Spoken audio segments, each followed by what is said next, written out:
I've spent years collecting forgotten legends, the kind of stories whispered between old neighbors when the lights go out, when the pie's been eaten and the fire's dying low.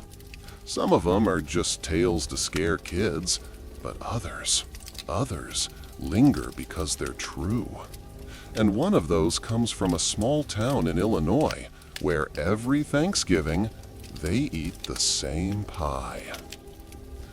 Every year, the whole town of Maple Hollow gathers for Thanksgiving.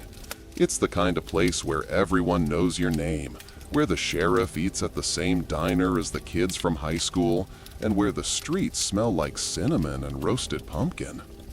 At the center of it all was Martha Bell's Bakery, a warm brick building with fogged-up windows and a little golden bell over the door that chimed every time someone walked in.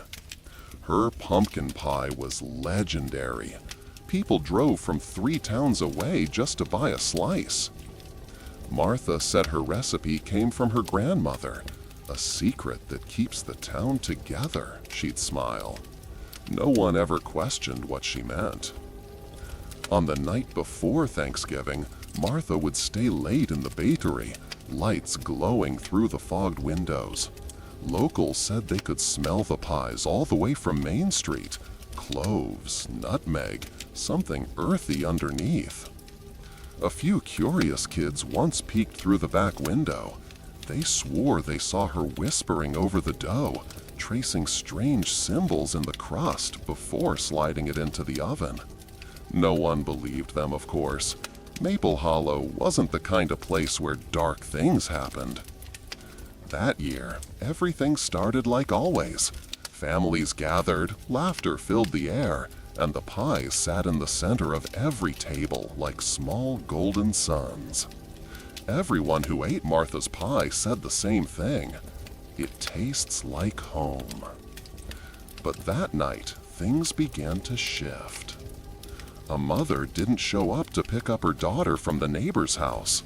The pastor's lights stayed off the next morning. And by the end of the weekend, 7 people were missing. All of them had eaten from the same pie.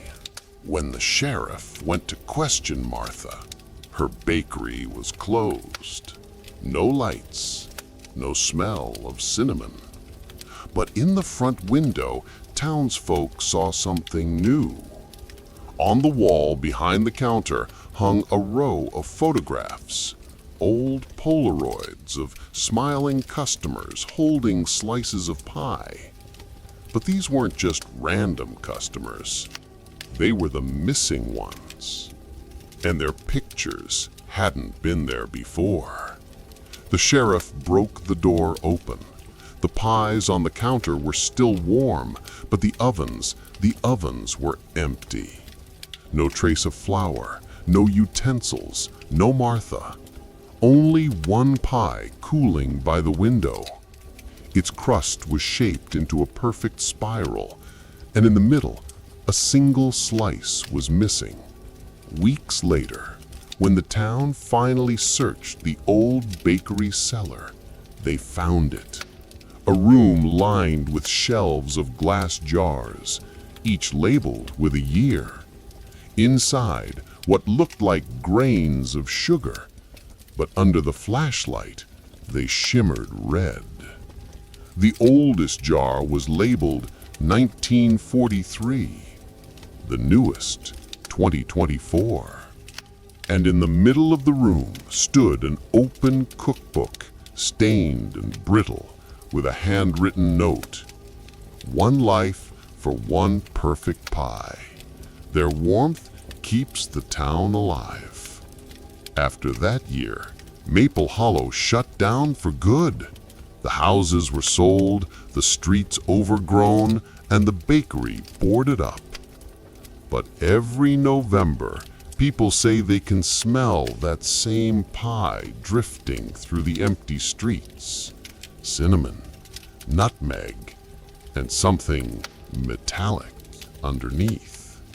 Travelers who pass by claim they've seen light flickering in the bakery window and a shadow of a woman placing a pie on the sill.